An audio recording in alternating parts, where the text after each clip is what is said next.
நீ கவனிக்க வேண்டும், ஆதாமை தேவன் அவருடைய சாயலாக படைத்தார். ஆமாவா இல்லையா? படைத்தார். ஆனா வசனம் என்ன சொல்லுகிறது? If you read from 2 Corinthians 4:4, 2 கொரிந்தியர் 4:4 வாசிக்க கேட்கலாம்.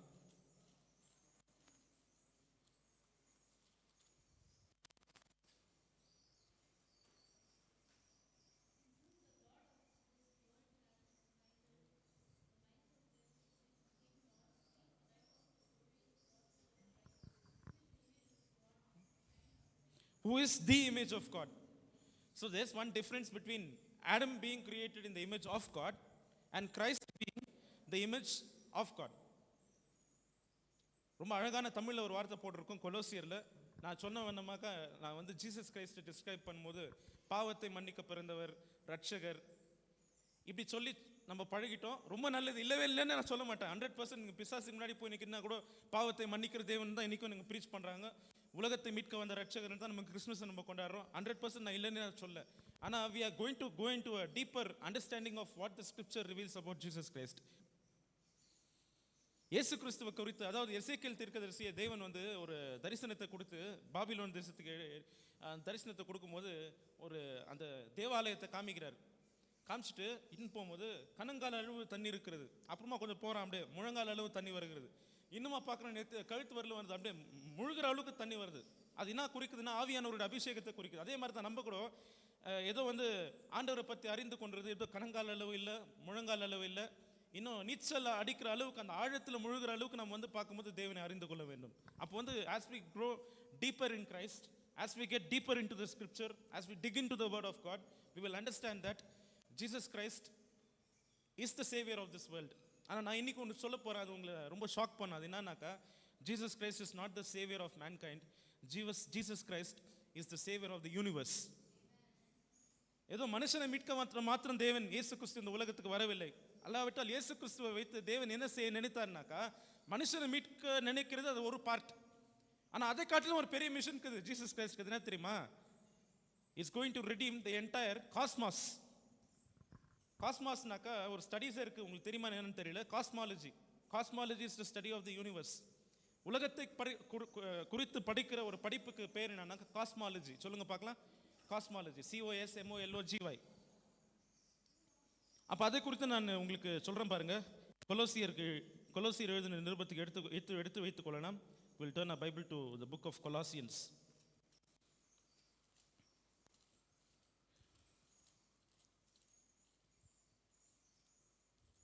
Let's turn our Bible to the book of Colossians, chapter number 2.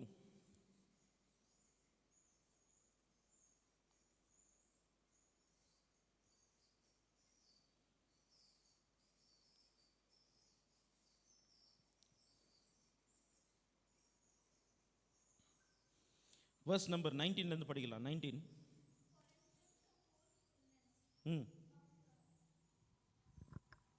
Godhead.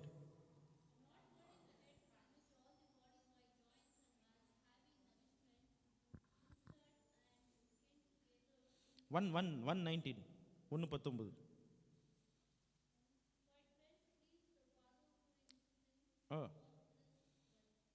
20.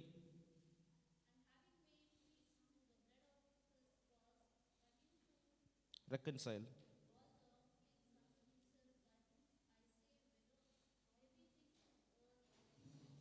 இங்க பாருங்க, ரெக்கன்சைல்னா என்னன்னா மறுபடியும் சேர்த்துக் கொள்வது. அப்போ இயேசு கிறிஸ்து பார்க்கும்போது சிலுவையில் மரித்தது மனுஷனை மாத்திரம் தேவனிடத்தில் சேர்ப்பதுக்கு கிடையாது, முழு உலகத்தையும் சொன்னாக்கா there is something beyond this earth. இந்த பூமியை காட்டிலும் பெரியது என்னன்னா வானம். ஒருவேளை நம்மளுக்கு வானம் ரொம்ப பெருசு, ஏன்னா நம்ம we are not looked at the heaven. So that is something which is the next target இல்லையா? நம்ம வானங்களை பார்த்தது இல்லை, நம்ம பார்க்குற ஸ்கையே வேற. There's something called as concept of heaven is totally different. ஆனால் இயேசு கிறிஸ்து சொல்லப்பட்டிருக்கிறது இஸ் ரெக்கன்சைலிங். அப்படின்னா முழு உலகத்துக்கும் மீட்பராக இருக்கிறவர் தான் இயேசு கிறிஸ்து. ஹல்லேலூயா. அப்போ மனுஷனை மீட்டெடுக்கிறதுக்கு மாத்திரம் இயேசு கிறிஸ்து கிடையாது, இந்த முழு உலகத்தையும் பிதாவாக தேவனிடத்துல கிட்டி சேர்ப்பது தான் இயேசு கிறிஸ்துடைய மிஷனாக இருக்கிறது. ஹல்லேலூயா. அப்போ நீங்களும் நான் ஆராதிக்கிற தேவன் எவ்வளோ பெரிய தேவன். 19th verse சொல்றது தமிழில் ரொம்ப அழகாக போடப்பட்டிருக்கும். தெய்வத்துவத்தின் பரிபூர்ணமும் கிறிஸ்துவுக்குள்ள சம்பூர்ணமாக கூடி இருக்கிறதா. The fullness of God. சகல பரிபூர்ணமும், சகல பரிபூர்ணமும் சம்பூர்ணமா தெய்வத்துவத்தின் பரிபூர்ணமும் சம்பூர்ணமாய் தேவன் இயேசு கிறிஸ்துக்குள் குடியிருக்கிறதா. ஸோ ஹூ இஸ் ஜீசஸ் கிரைஸ்ட்னு கேட்டாக்கா ப்ளீஸ் டோன்ட் டெல் இல்லை, tell that is the redeemer, tell that is the saviour, tell that is the son of God. But beyond that Jesus Christ is the redeemer of the entire universe. முழு உலகத்தையும் வந்து பார்க்கும்போது பிதாவா தேவன் இடத்துல கிட்டி சேர்க்கிறது தேவனுடைய வேலையா இருக்கிறது. இந்த 2 கொரிந்தியர் 4 வசனத்தில் போடப்பட்டிருக்குது, image of God, the image of God. I wanted to focus on the image of God. அங்க இன்னொன்று இருக்குது, light of the gospel of the glory of Christ. இங்க பாருங்க 2 கொரிந்தியர் 4 வசனத்தை சொல்லணும்னாக்கா, இந்த உலகத்தின் பிரபஞ்சத்தின் லோகாதிபதி வந்து சுவிசேஷத்தை, மகிமையின் சுவிசேஷத்தை, அந்த வெளிச்சமாகிய சுவிசேஷத்தை, அந்த காஸ்பலை வந்து அவங்க ஏற்றுக்கொள்ளாதபடிக்கு அவங்க கண்களை குருடாக்கி போட்டிருக்கிறானா. இங்க 2 விஷயத்தை நீங்க அறிந்து கொள்ள வேண்டும். God himself is light. எத்தனை பேர் ஒத்துக்கிறீங்க? And God is not only light, God is glory, மகிமை. அப்ப அந்த தேவனுடைய மகிமை எதுல வெளிப்படுகிறதுனா கிறிஸ்துவுக்குள்ள வெளிப்படுகிறது. இயேசு கிறிஸ்துக்குள்ள தான் அந்த மகிமை இருக்கிறது.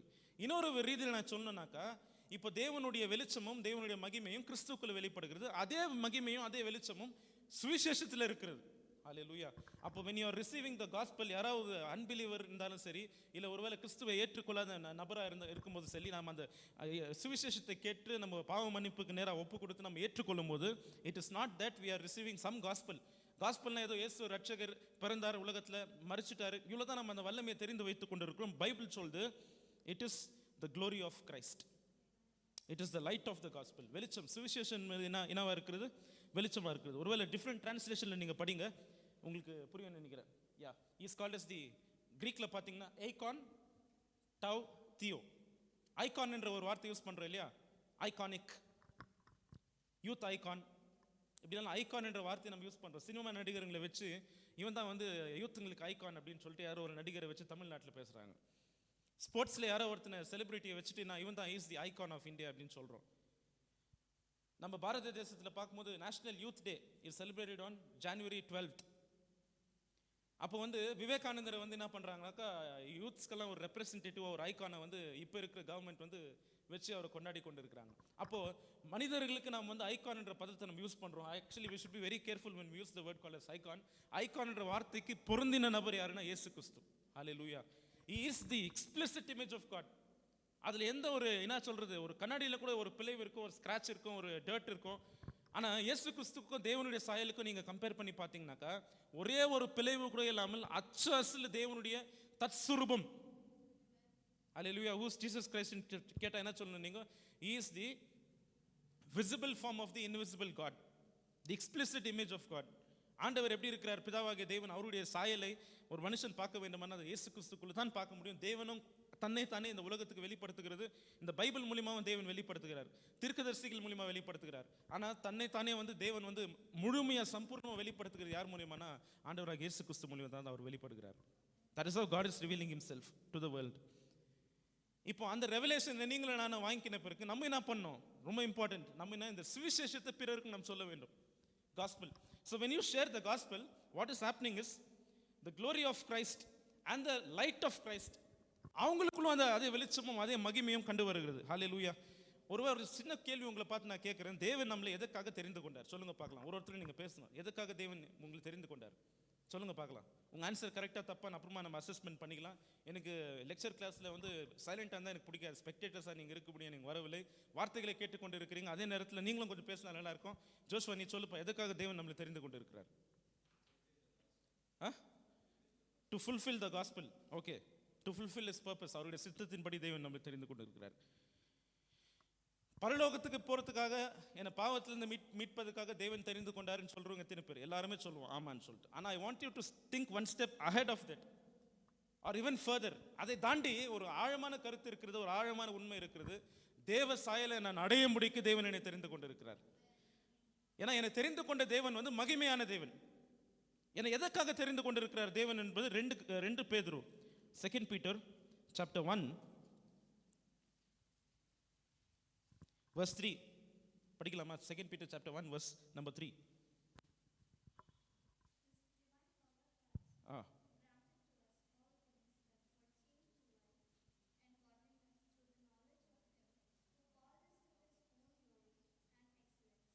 glory and excellence ನೋಡಿ. yes you have to see, தேவன் அவருடைய மகிமைக்காக நம்மளை தெரிந்து கொண்டிருக்கிறார், நம்மளுடைய சுய மகிமைக்காக இல்லை. நான் என் டேலண்ட்டை காமிக்கிறதுக்காக தேவன் என்னை தெரிந்து கொள்ளவில்லை.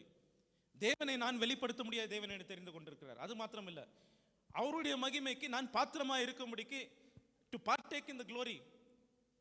ஓகே, அதுக்காக தான் தேவன் என்னை தெரிந்து கொண்டிருக்கிறார். அப்போ வந்து தேவன் மகிமை உள்ள தேவன். we call that as doxa. நான் சொல்லியிருக்கேன் உங்களுக்கு, கிறிஸ்டாலஜின்னு சொன்னாக்கா it is a study of Jesus Christ. டாக்ஸான்னு சொல்ற அந்த வார்த்தைக்கு அர்த்தம் வந்து நீங்க பார்த்தீங்கன்னாக்கா மகிமை. அதுக்கு தேவனுடைய மகிமைக்கு மாத்திரம் தான் அந்த டாக்ஸா, டிஓஎக்ஸ்ஏ டாக்ஸான்ற பதத்தை யூஸ் பண்ணியிருப்பாங்க. ஷெகேனான்ற பதத்தை வந்து ஹீப்ரூலையும் கிரீக்கில் வந்து டாக்ஸா என்ற வேர்டை வந்து யூஸ் பண்ணியிருப்பாங்க.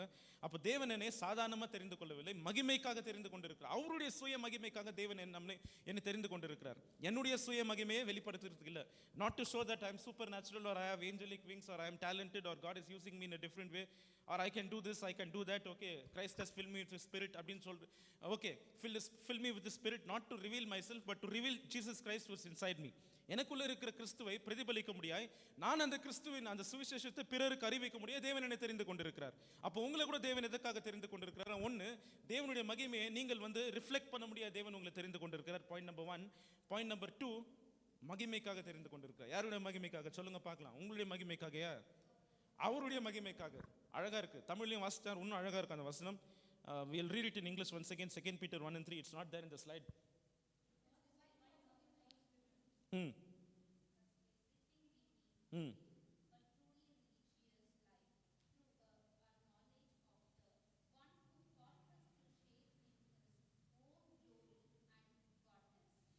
And share in His own glory. அவருடைய மகிமையில நாம் வந்து பங்கெடுக்க முடியாது, தேவன் நம்மளே தெரிந்து கொண்டிருக்கிறார்.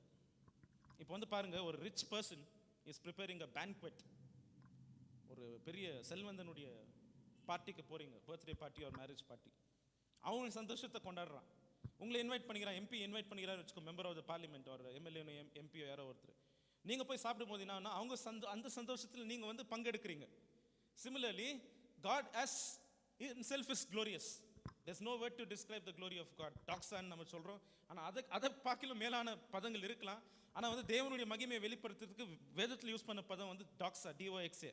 அப்போ அந்த டாக்ஸாவாகிய தேவன் மகிமை பொருந்தின தேவன், கனம் பொருந்தின தேவன், மேஜஸ்டின்ற ஒரு வார்த்தையை நம்ம யூஸ் பண்ணுறோம் காடுக்கு, இல்லையா?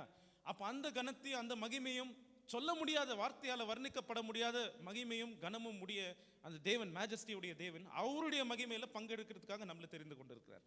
அப்போ எத்தனை பெரியது நம்மளுடைய ரட்சிப்பு. இப்போ பாருங்க, ரட்சிப்பு, அபிஷேகம் இதெல்லாம் வந்து ஸ்டெப்பிங் ஸ்டோன்ஸ். என்ன எப்படி சொல்கிறேன்னா, ஒரு ஸ்டேஜ் நீங்கள் ஸ்டேர்கேஸ் ஏறணும்னாக்கா முதல் படி வந்து கீழ்ப்படிதல், ஒபீடியன்ஸ். செகண்ட் வந்து நீங்கள் என்ன பண்ணுறோம், உங்கள் சால்வேஷன், அதாவது நீங்கள் ரட்சிக்கப்படுகிறீங்க, அபிஷேகத்தை பெற்றுக்கொள்கிறீங்க, தேவனுக்குள்ளே வளர்ந்து கொண்டே இருக்கிறீங்க, தேவனுக்காக கனி கொடுத்து கொண்டே இருக்கிறீங்க. ஒரு நாள் நீங்கள் மறிக்கிறீங்க, பரலோக ராஜ்யத்துக்கு போகிறீங்க. அதெல்லாம் ஒரு step. Okay, the ultimate last final step will be like you are able to see Christ as he is. இருக்கிறவனமா நீங்கள் இயேசு கிறிஸ்துவை நீங்கள் தரிசிக்கிறீங்க, அவருக்கு ஒத்த சாயலாக தேவன் உங்களை மாற்றுறார், தரிப்பிக்கிறார். அந்த மகிமைக்குள்ளே நம்ம கடந்து போக வரும். அதுக்காகத்தான் பார்க்கும்போது இவ்வளோ நம்ம பாடுகள், ஒவ்வொருத்தவங்களும் இந்த உலகத்தில் இவ்வளோ டெம்டேஷன்ஸ் எல்லாம் வருது. இதெல்லாம் ஏன் நான் சகிச்சுக்கணும், எனக்கு ஏன் இவ்வளோ டெம்டேஷன்ஸ் வருது? இந்த வாலிப வயசில் என்ன மாதிரி நிறைய பேர் மாதிரி நானும் என்ஜாய் பண்ணலாமே. I can also lead epicurean life. Epicurean என்ன தெரியுங்களா உங்களுக்கு? Pleasure is the most important thing in my life. அவங்க யாருன்னா எபிக்யூரியன். அது ஒரு ஃபிலாசபியே இருக்குது.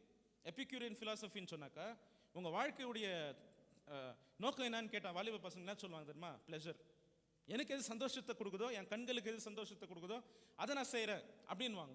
ஆனால் நம்ம வந்து பார்க்கும்போது அப்படி வாழ முடியாது, உலகத்தின் பிரகாரமாக நம்ம வாழ முடியாது. ஏன் வாழ முடியாது? நம்மளுக்கான ரிவார்டு வந்து ரொம்ப பெருசு, அது உலகத்தானுக்கு தெரியாது. கர்த்தர் நம்மளுக்காக வைத்திருக்கிறவர்களை கண்கள் காணவும் இல்லை, இருதயத்துக்கு தோணவும் இல்லை. What God has prepared for you, the reward what God has kept for you when you go into heaven, when you enter into glory, is not something which nobody has known before. யாருக்குமே தெரியாது அந்த எந்த மாதிரி மகிமையை தேவன் நம்மளுக்காக வைத்திருக்கிறாரு. ஆனால் அந்த மகிமையில் ஒரு மகிமை என்னன்னாக்கா, தேவன் வந்து தம்முடைய சாயலாக நம்மளை மாற்றிக்கொண்டே இருக்கிறார். இந்த உலகத்தில் வாழும்போது அவருடைய சாயலை மாற்றிக்கொண்டே இருக்கிறாரு. ஃபுல்ஃபில்மெண்ட் ஆகும்போது அந்த மகிமையின் சாயலை சரீரத்தை நாம் தரிக்கும் போது நாம் பார்க்கும்போது we will be resurrected once again. அந்த resurrected பாடி இருக்கும்போது, ஓ வாட் அ glorious பாடி. அந்த நேரத்தில் வந்து தேவனை நாம் இருக்கிறவனமா நாம் பார்க்க முடியும், இருக்கிறவனமா தேவனை நாம் என்ன பண்ண முடியும்? தரிசிக்க முடியும். That is the aim, that is the propelling force. அது அந்த ஒரு மகிமையை தான் வாஞ்சித்து தான் நம்ம இந்த நாளில் வந்து என்ன பண்ணியிருக்கிறோம்னாக்கா நம்ம வந்திருக்கிறோம், கடந்து வந்திருக்கிறோம். அது தேவனுடைய சாயலாக இருக்கிறது. அப்போ ரெண்டு விஷயத்தை நீங்க புரிஞ்சுக்கணும். காஸ்பல்னு சொன்னாக்கா சாதாரண சுவிசேஷம் கிடையாது, மகிமையின் சுவிசேஷம். நம்மளுக்கு எப்படின்னா அந்த சுவிசேஷன்ற வார்த்தையை கேட்டு கேட்டு காஸ்பலை கேட்டு கேட்டு இயேசு கிறிஸ்து நல்லவர் வல்லவர் இப்படிலாம் கேட்டு கேட்டு இயேசு கிறிஸ்து பாவங்களை மன்னிக்கிறார், அது நான் இது திருமுறை கேட்டு நம்ம இப்படி நினைக்கிறோம். ஆனால் யாரோ ஒரு பாவி கிட்ட நீங்கள் இந்த வார்த்தையை சொல்லுங்க, அவன் கண்ணில் தண்ணி வரும். ஏன்னா வந்து என் பாவத்தை மன்னிக்கிறதுக்கு யாருமே இல்லையான்னு ஒருத்தன் வந்து கதறி கொண்டு இருப்பான். யாரோ ஒரு நபர் பார்க்கும்போது ஏதோ ஒரு இருளின் ஆதிக்கத்தில் இருப்பான், ஏதோ ஒரு அடிக்ஷனில் இருப்பான். அவனுக்கு வந்து விடுதலை செய்கிற ஒரு ரட்சகர் யாருன்னு தெரியாது. அவனுக்கு நீங்கள் அந்த ஒரு வார்த்தை நீங்கள் சொல்லி பாருங்க, அந்த இடத்துல வந்து கிறிஸ்துவின் வெளிச்சம் கடந்து போகிறது, கிறிஸ்துவின் மகிமை கடந்து போகிறது. ஹல்லேலூயா. So 2 Corinthians 4:6 பார்க்கலாம் நம்ம. We look into 2 Corinthians 4:6. Next slide போமா. ம் ம் ம்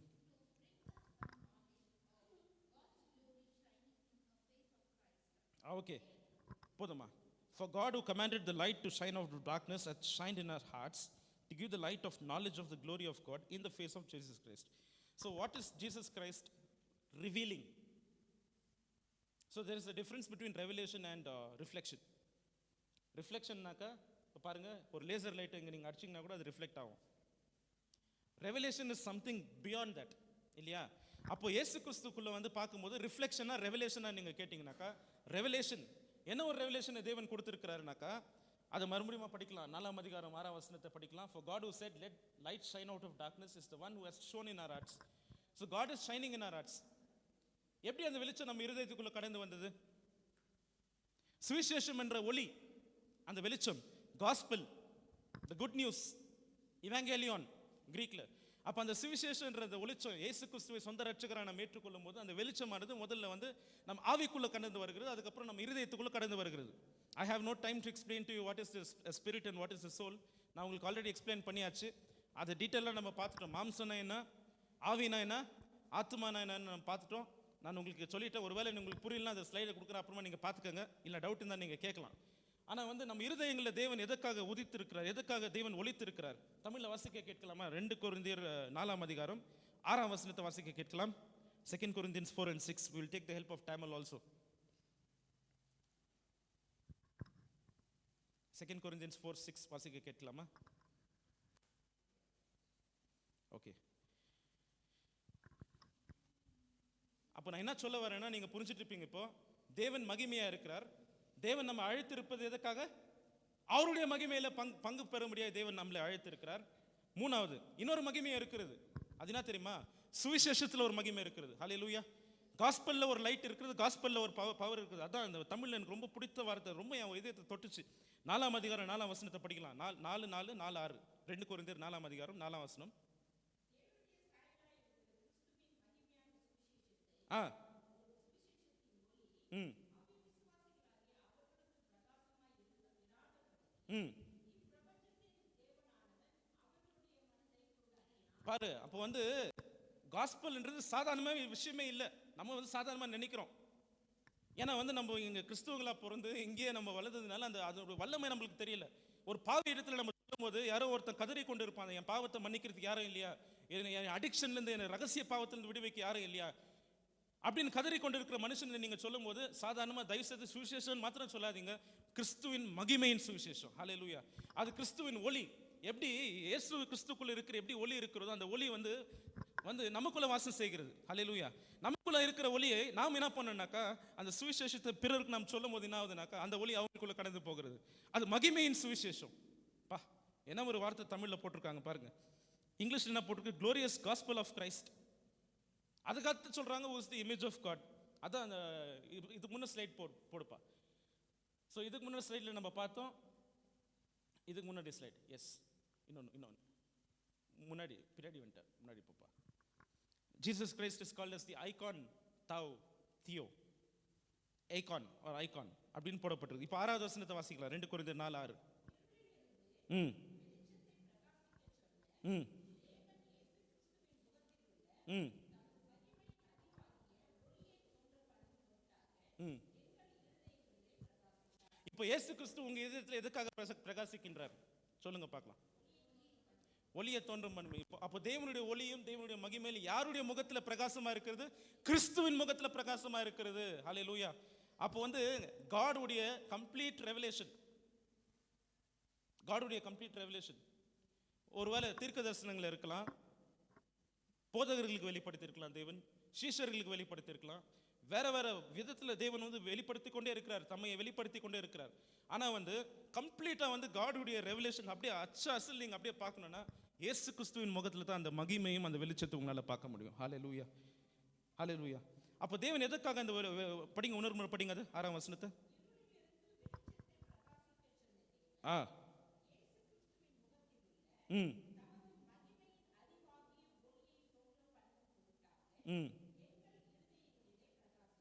நம்ம இதயத்தில் ஃபர்ஸ்ட் பிரகாசிக்கின்றார் தேவன்.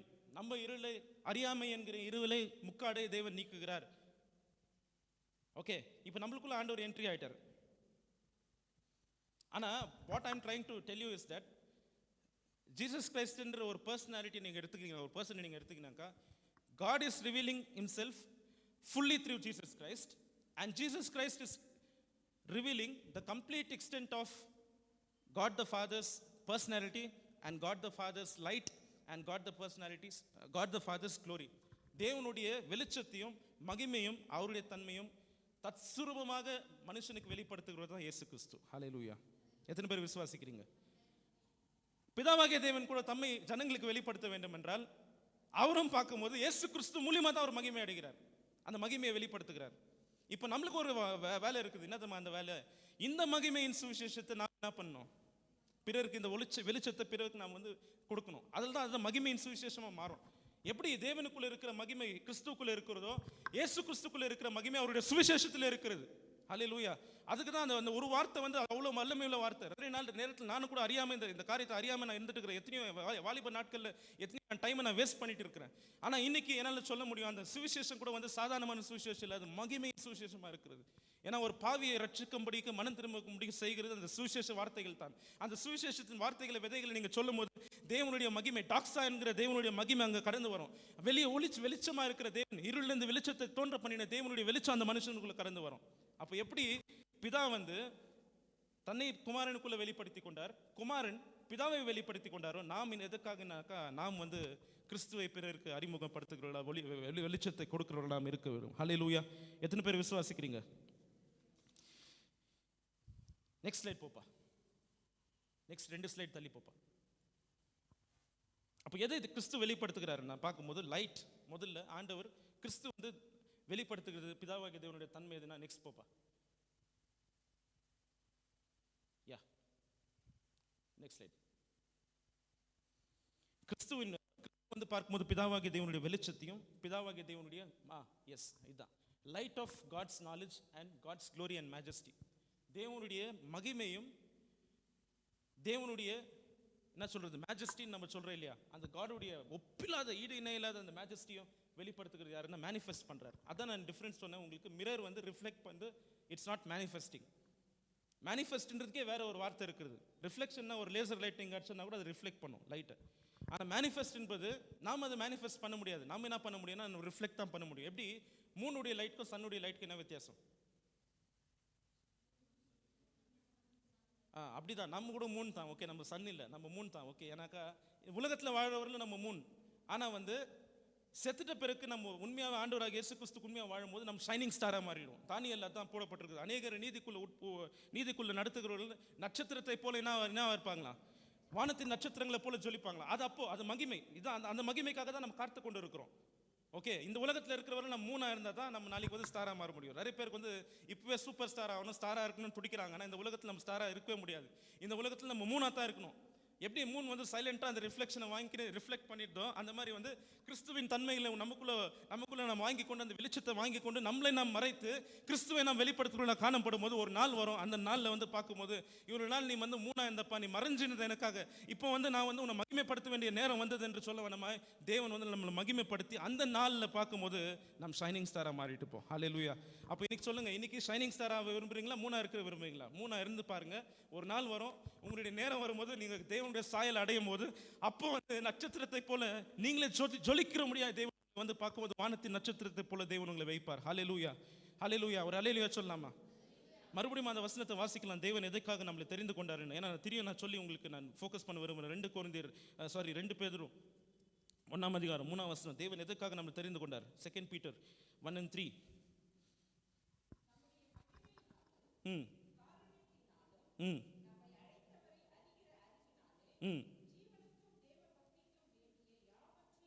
ம் ம் ம் ம்.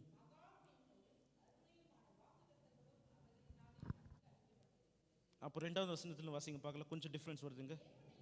ம் ம்.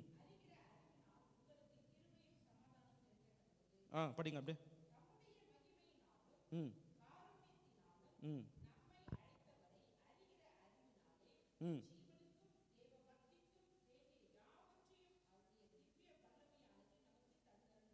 ம். படிங்க அப்படியே மேலே.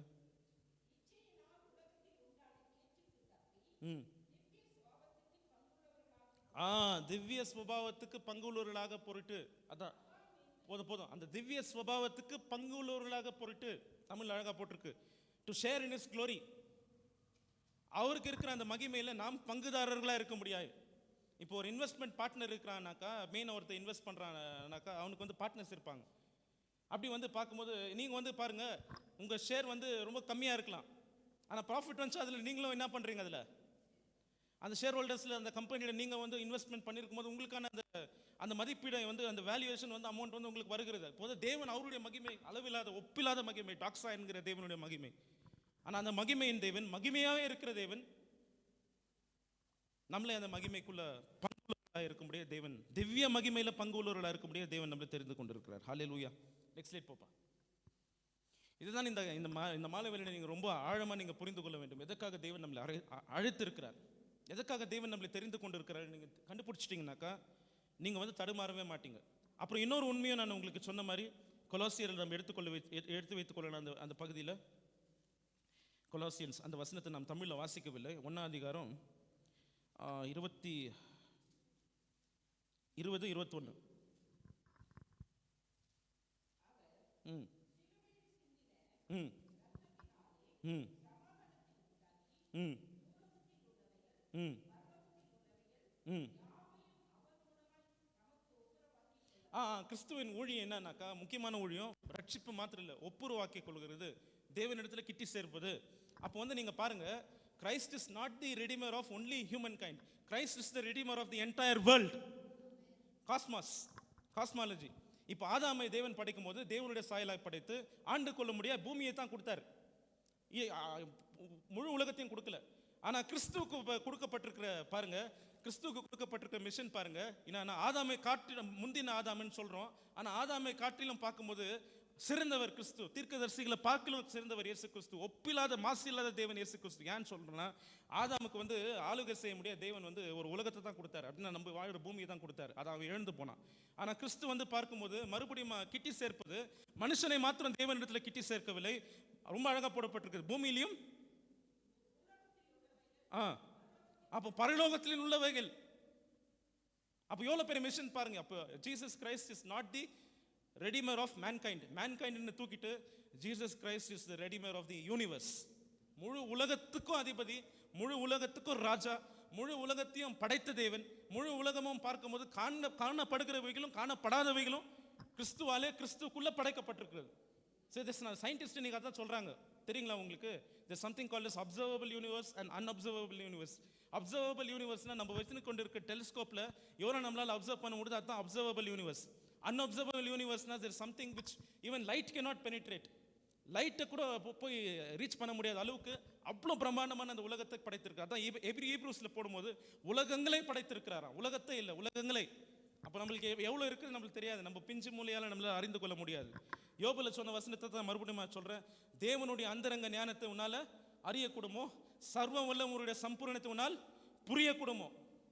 இன்னைக்கு கூகுளில் ஒரு ப்ராஜெக்ட் இருக்குது, என்ன தெரியுங்களா? அது டீப் மைண்ட். சொல்லுங்க பார்க்கலாம். டீப் மைண்ட் என்ன? இது டீப் மைண்டு டீப்பாக போயிட்டு இன்னும் ஆர்டிஃபிஷியல் இன்டெலிஜென்ஸ் யூஸ் பண்ணி எந்த அளவுக்கு டீப்பாக நம்ம ப்ரோப் பண்ணி எவ்வளோ டீப்பாகுது நாலேஜ்னு தெரிஞ்சுக்கலாம் அப்படின்னு சொல்லிட்டு கூகுள் ஒரு ப்ராஜெக்ட் பண்ணியிருக்கிறாங்க. ஆனால் பைபிள் சொல்லுது தேவனுடைய அந்தரங்க ஞானத்தை உன்னால் அறியக்கூடுமோ. அப்போ தேவனுடைய ஞானத்தை நம்மளால புரிஞ்சு கொள்ள முடியாது, அதுலேயும் தேவனுடைய அந்தரங்க ஞானம் இருக்கிறது. பா, அப்போ அந்தரங்க ஞானம் எவ்வளோ இருக்கும் பாருப்பா. நம்ம வாழ்க்கை பூரா இல்லை, ஒரு 1000 வருஷம் தேவன் இந்த உலகத்தை, 10 வருஷம் இல்லை 10 கோடி வருஷம் இந்த உலகத்தில் கொடுத்து என்னை பற்றி ஸ்டடி பண்ணுறான், என் மகிமையை டிஸ்கிரைப் பண்ணுறான்னா நம்மளால ஸ்டடியும் பண்ண முடியாது, அறிந்து கொள்ளவும் முடியாது. ஒரு ஆளையும் அறிந்து கொள்ள முடியாத ஒரு தேவனாக இருக்கிறார். அந்த வசனத்தை நீங்கள் வாசிக்கணும். நான் ஒரு சண்டே வந்து உங்ககிட்ட நான் பிரசங்கம் பண்ணியிருக்கிறேன் அந்த வசனத்தை. ஓகே, தேவனுடைய பாருங்க, ஜோப் 21:22 படிக்கலாம். ஜோப் 21:22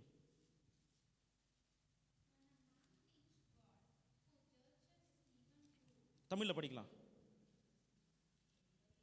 21:22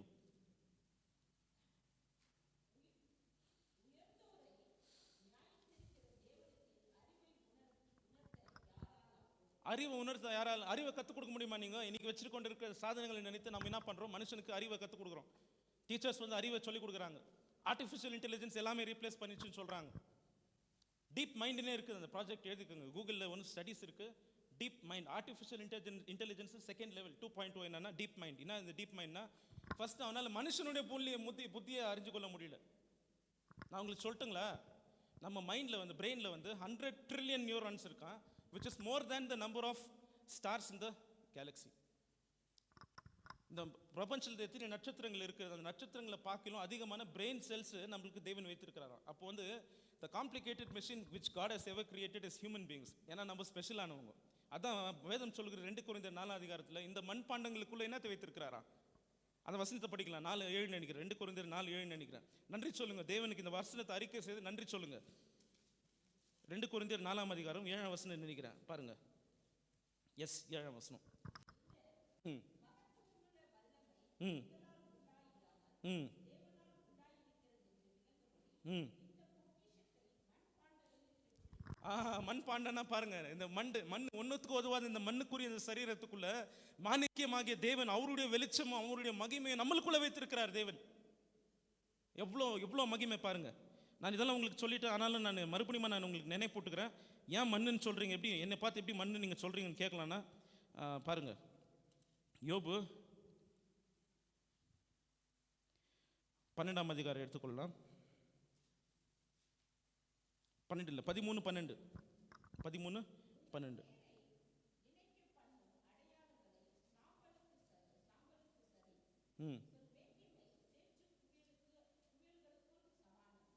பாருங்க, உங்க மேற்றுமை எதுக்கு சமானமா? சேற்று குவியல். அப்போ வந்து we have bodies of what? clay. இங்க பாருங்க,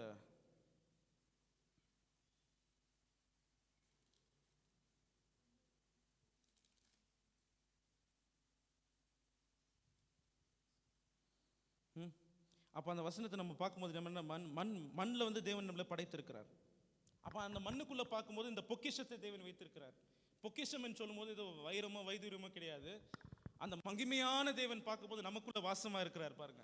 அப்புறம் அந்த மகிமையின் தேவன் அவருடைய மகிமைக்கு நேராக நம்மளை நடத்தி கொண்டு இருக்கிறார் பாருங்க. அது மாத்திரம் இல்லை, அந்த மகிமையில பங்குதாரர்களாக இருக்க முடியும் நம்மளை தெரிந்து கொண்டு இருக்கிறார் பாருங்க. எவ்வளோ ஒரு மகிமை பாருங்க. இதோட ஒரு பெரிய ஒரு ரெவலேஷன், ஒரு பெரிய மகிமை எங்கேயுமே உலகத்தில் இருக்க முடியாது. என்னன்னா மகிமையின் தேவன், க்ளோரியஸ் காட், டாக்ஸா என்கிற மகிமை.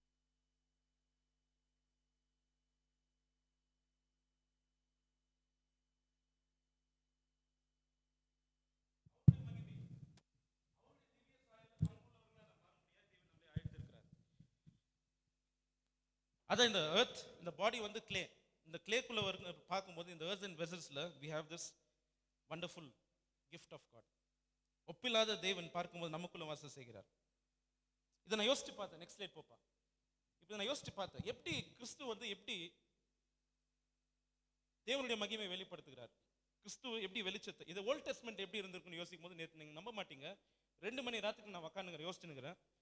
திடீர்னு எனக்கு ஒரு வசனம் தோன்றினது. அது நம்பர்ஸ் 6:25 இருக்கு பாருங்க. நம்பர்ஸ் 6:25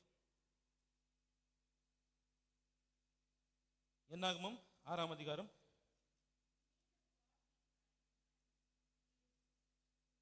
6:25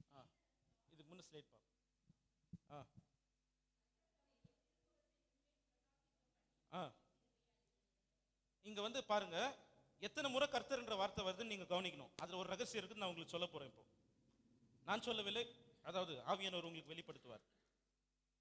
6:23 இருந்து வாசிங்க. 6:24 நினைக்கிறேன். 6:24 இருந்து வாசிக்கலாம். ம் ம் ம் ம்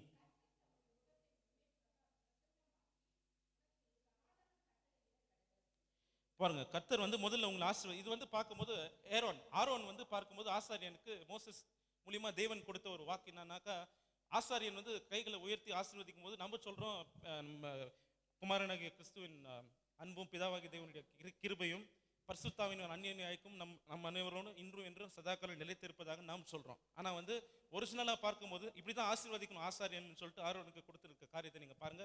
கர்த்தர்ன்ற வார்த்தை எத்தனை முறை வருதுங்க? Trinity.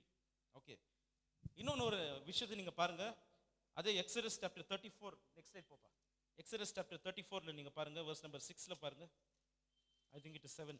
Exodus chapter 34 verse number 7. 6, 7 ரெண்டும் படிங்க.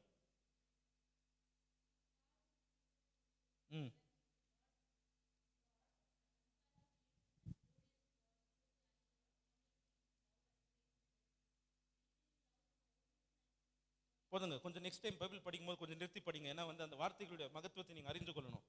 the lord god, கர்த்தர் கர்த்தர். தமிழ்ல படிக்கலாம். ம் ம் ஒரு நிமிஷங்க. கர்த்தருடைய நாமத்தை கூறினார். இங்க யெகோவா ஈரே, யெகோவா ராஃபா, இதெல்லாம் வந்து நம்ம வைத்திருக்கிற பேர் தேவனுக்கு. தேவன் வந்து இப்போ வந்து அவருடைய பேர் அவரே சொல்றார் வாயில. அவர் உரைக்கிறார், இது நான் சொல்ல. ஓகே, நம்ம வந்து தேவனுக்கு ஆகார் வந்து என்ன காண்கின்ற தேவன், ஆகார் வந்து அங்க பேர் வச்சாங்க. ஆபிரகாம் வந்து ஒரு பேரை வச்சிருப்பார், லகாய்ரோயின்னு ஒரு பேர் இருக்கும். அப்படி யெகோவா நிசி என்று மோசேவின் காலத்துல ஒரு பேரை வைத்திருந்தாங்க. கிதியோனின் காலத்துல யெகோவா சமாதானத்தை கொடுக்கிற தேவன். சாமுவேல் காலத்துல எபினேசர் என்கிற பேர். இமானுவேல் என்ற பேர் தேவனா வெளிப்படுத்தின ஏசாயா தீர்க்கதரிசியில் வெளிப்படுத்தப்பட்ட பேர் வந்து இமானுவேல் என்று. ஆனா இந்த இடத்துல வந்து தேவனே தத்ரூபமா வந்து தேவனே வந்து அவருடைய பேரை வந்து மோசஸ்க்கு அறிவிக்கிறார். அப்ப எப்படி சொல்றாரு பாருங்க, படிங்க தமிழ்ல. ம் ம் ம் ம் பாருங்க, கர்த்தர் கர்த்தர் இரக்கமும் கிருபையும் நீடிய சாந்தமும் மகாதயமும் உள்ள தேவன். மகாதயமும் சத்தியம் உள்ள தேவன். அப்ப பாருங்க, கர்த்தர் கர்த்தர் தேவன் 3 முறை அங்க வந்துச்சுங்களா?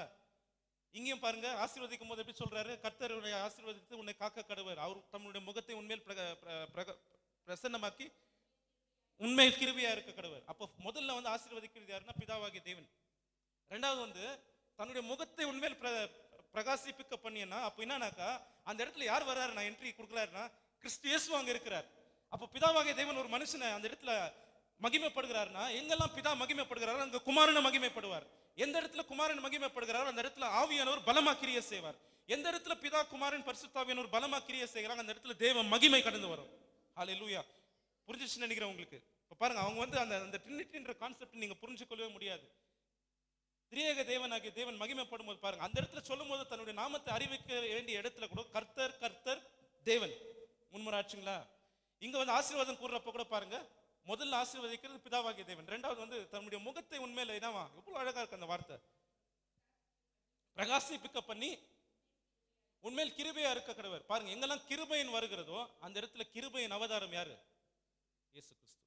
அதுக்கான ஆதாரத்தை நான் உங்களுக்கு இப்போ காமிக்கிறேன் பாருங்க. இப்போ நீங்க திருப்புங்க யூதா யூதா யூதா எழுதின புத்தகம் Jude, Bible do not Jude, தீத்து எழுதின புத்தகத்தை எடுத்துக்கொள்ளுங்க. 2ஆம் அதிகாரம் 11ஆம் வசனத்தை வாசிக்க கேட்கலாம். 2:11.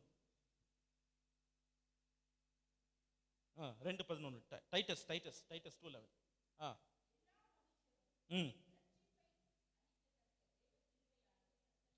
இங்க பாருங்க, தேவ கிருபையானது கிருபையை அவதரிச்சிச்சு. அதான் இயேசு கிறிஸ்து.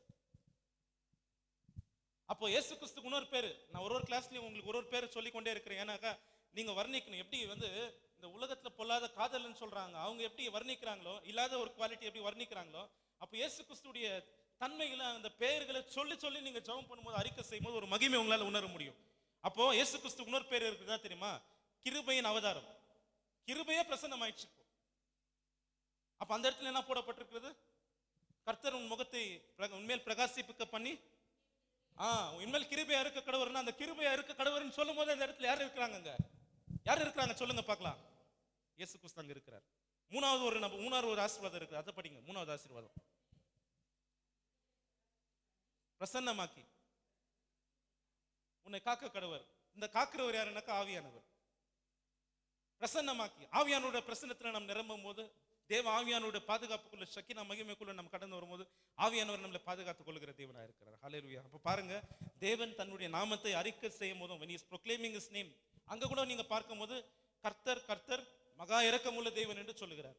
இந்த இடத்துல ஆசீர்வாதம் கூறும் போது கூட அங்க பாருங்க, பிதாவாகிய தேவனும் இருக்கிறார், குமாரனாகிய கிறிஸ்துவும் அங்க இருக்கிறார், ஆவியானவர் அங்க மகிமைப்பட்டு கொண்டிருக்கிறார். அப்ப இதுக்காக தான் தேவனுடைய மகிமை பார்க்கும்போது நீங்க அது சாதாரணமா நம்ம வர்ணிக்க முடியாது. அப்ப தீத்துல இன்னொரு வசனம் இருக்கு பாருங்க, 3ஆம் அதிகாரம் 4ஆம் வசனம் படிங்க.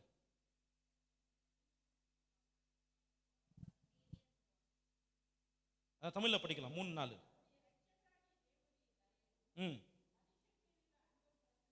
தயையும் அன்பும் பாருங்க, பிதாவாகிய தேவன் அன்பு கூர்ந்ததால் தான் உலகத்துல கிறிஸ்துவை அனுப்பி வைத்தார். அப்புறம் அந்த கிருபை அவதாரமா வந்தது தான் இயேசு கிறிஸ்து. அப்போ பிதாவாகிய தேவனுடைய அன்பு அங்க இருக்கிறது, குமாரனாக இயேசு கிறிஸ்துவை தயையும் அங்க இருக்கிறது. இன்னொன்னு 3 ரொம்ப முக்கியமானது ஒன்று இருக்கு பாருங்க. 5வது வசனத்துல பாருங்க.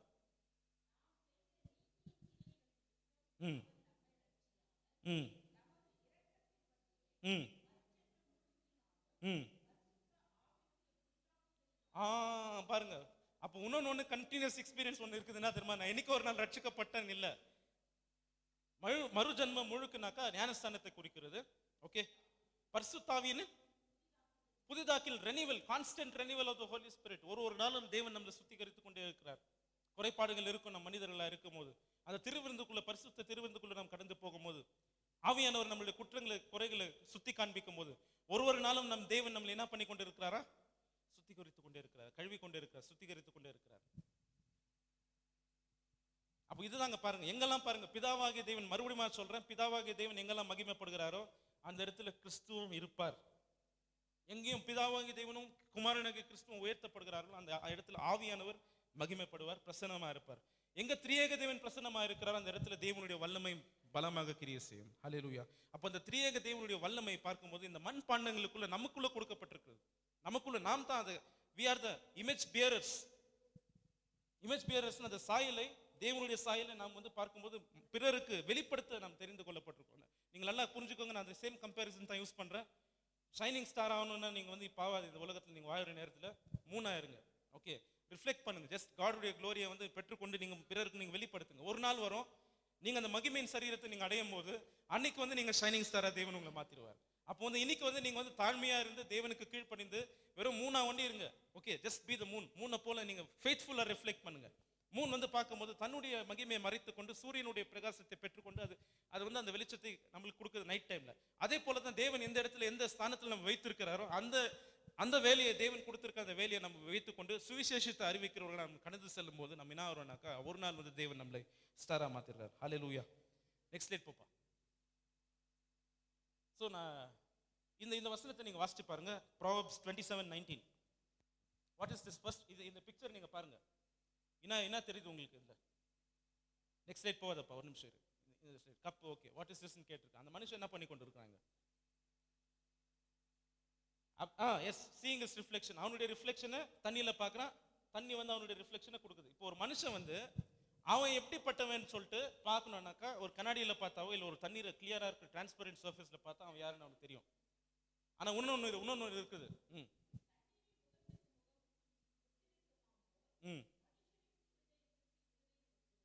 இருதயத்துக்கு இருதயம் ஒத்து இருக்கும். கொஞ்சம் தமிழ்ல கொஞ்சம் கஷ்டமாகுதுங்க, இங்கிலீஷ்ல கொஞ்சம் படிச்சு பாருங்க.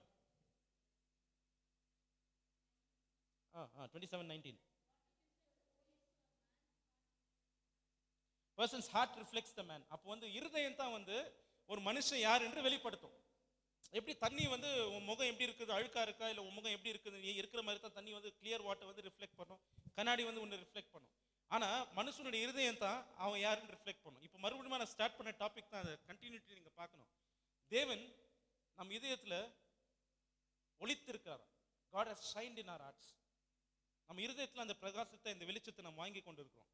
இப்போ வந்து அந்த பிரகாசத்தை வாங்கி கொண்ட நாம் நம்மை வெளிப்படுத்த இல்லை, கிறிஸ்துவை வெளிப்படுத்துவேன். ஹல்லேலூயா.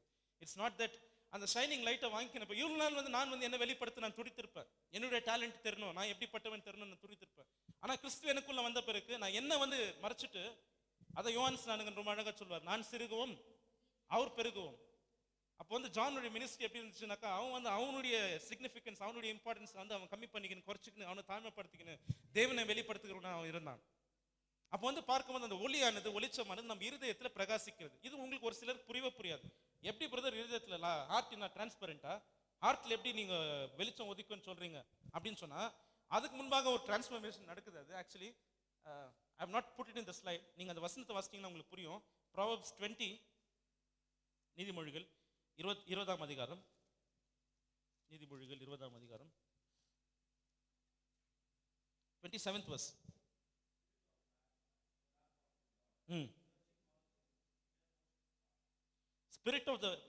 Spirit of the man, மனுஷனுடைய ஆவி கர்த்தர் அருளின தீபம்.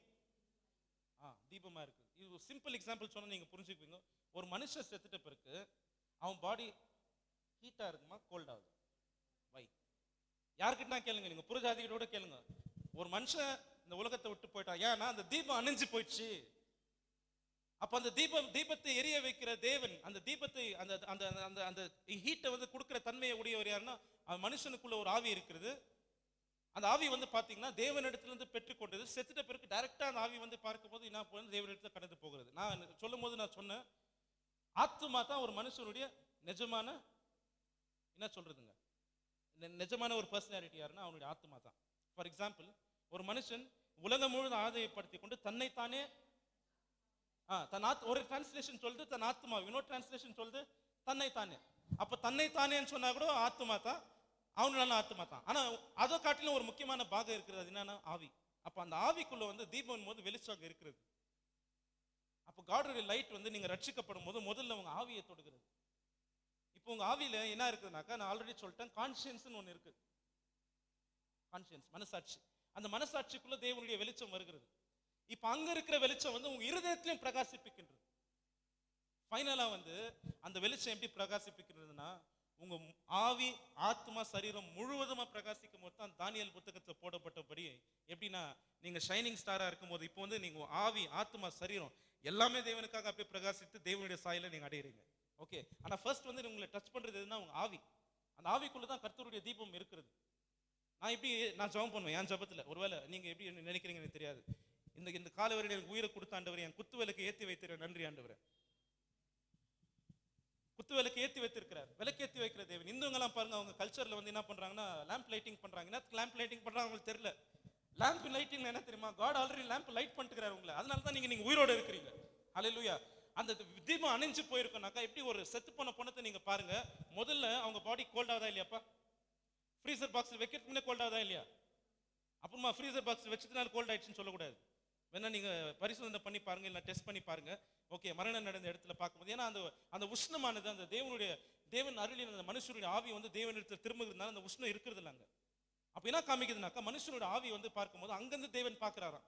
உங்க மனசாட்சி தான் தேவன் வந்து பார்க்கும்போது நியாய தீர்ப்பார். அதுக்கு தான் வசனம் சொல்லுது, நியாய தீர்ப்புனால நம்ம மனசாட்சி நம்மளை குற்றம் படுத்தாவிட்டால் நாம் தேவனுக்கு முன்பாக என்னவா இருக்குமா, தைரியம் உள்ளவர்களா நாம் நிற்க முடியுமா? அந்த வசனம் இருக்கு பாருங்க, 1 யோவான்ல இருக்கு பாருங்க. மனசாட்சியை தான் தேவன் நியாயத்திருக்கிறார். உங்க ஆத்மாவுக்கு தான் தண்டனை. ரைட், எல்லாருக்கும் கிளியரா? உங்க ஆத்மாவுக்கு தான் தண்டனை. ஏன்னா ஆத்மாவில தான் பாவம் செய்கிறது, ஆத்மா தான் பார்க்கும்போது தீமையை விரும்புகிறது, இச்சைகளை செய்கிறது, சரீரத்தை தூண்டுகிறது, எல்லாமே ஓகே. சரீரம் ஆத்மா ஒரு கூட்டணின்னு வச்சுக்கோங்க. ஆனா இன்னொரு பார்ட் இருக்கிறது, that is very important, which is your spirit. அந்த வசனத்தை நீங்க ஹெல்ப் பண்ணுங்க, உங்களுக்கு தெரிஞ்ச அந்த வசனம் அங்க இருக்கு பாருங்க. 1 யோவான்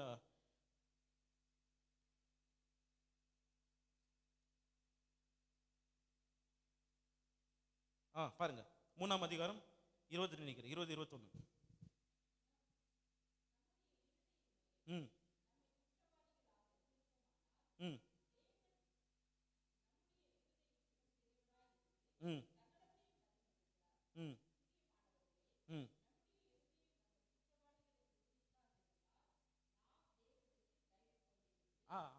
ஓகே, போதுங்க. அப்போ பாருங்க, உங்க இருதயம் அல்லாவிட்டால் உங்க ஆவியில இருக்கிற உங்க கான்ஷியன்ஸ், உங்க மனசாட்சி, உங்க மனசாட்சிக்கே தெரியும். அங்க உங்க மனசாட்சியை உங்களை குற்றவாளியா நியாயத்திற்கா விட்டால் தேவனுக்கு முன்பாக நாங்க நிக்கலாம் நம்ம. அப்ப அந்த மனசாட்சியை தான் தேவன் வந்து பார்க்கும்போது ஆராய்கிற தேவனா இருக்கிறார். Innermost part of man, it's your conscience, it's your spirit. அப்ப இந்த இடத்துல தான் வந்து தீபம் இருக்கிறது. அந்த தீபம்னு சொல்லும் போது அந்த மனுஷனுடைய ஆவி. அப்ப அந்த மனுஷனுக்குள்ள ஆவிக்குள்ள என்ன கடந்து வருகிறது? இப்போ வெளிச்சம் கண்டு வருகிறது. ஆல்ரெடி ஒரு வெளிச்சம் இருக்குது, அது ஸ்லைட்டா இருக்கும், அது வந்து உங்க ஆவி. இப்போ வந்து மகா ஒளியாகிய தேவன், ஜோதிகளின் பிதாவாகிய தேவன் வந்து உங்க ஆவியில வந்து வாசம் செய்கிறார். அதான் பைபிள் சொல்லுது, ஆவியோடு இணைக்கப்பட்டிருக்கிறவன் ஒரே சரீரமா இருக்கிறான். கிறிஸ்துவோடு இணைக்கப்பட்டிருக்கிறவன் வந்து ஃபர்ஸ்ட் ஆவியில தான் தேவன் உங்களை லிங்க் பண்றாரு. அதுக்கப்புறம் உங்க ஆத்மா மாறும். உங்க ஆத்மாவில் மாற்றங்களை தேவன் கொடுத்து கொண்டே இருப்பார். ரட்சிப்புக்கு நேராக தேவன் நடத்தி கொண்டே இருப்பார். உங்களை சுத்திகரித்து கொண்டே இருப்பார். ஜெயிக்க வேண்டிய காரியம், உலகம், மாம்சம் இதெல்லாம் ஜெயிச்சு நம்ம பூரணப்பட தேவன் நம்மளுக்கு உதவி செய்து கொண்டிருப்பார். அதான் பரிசுத்த ஆவியானவருடைய சுத்திகரிப்பு. அனுதினமும் தேவன் ஆவியானவர் சுத்திகரித்து கொண்டே இருப்பார். எதற்காக ஆவியானவர் நம்ம சுத்திகரிக்கிறார்னா 2 கொரிந்தியர் 3:18 அதை நான் சொல்லி நான் முடிக்கிறேன். அடுத்த கிளாஸ்ல இந்த வசனத்தை நம்ம ஃபோக்கஸ் பண்ண போகிறோம். 2 கொரிந்தியர் 3:18 வசனம். 2 Corinthians 3:18.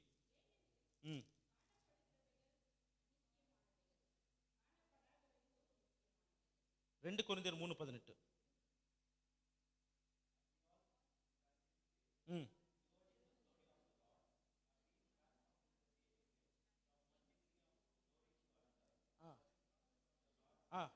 பாருங்க, இங்க வந்து எல்லாம் நீங்க தெளிவா நீங்க படிக்கணும்.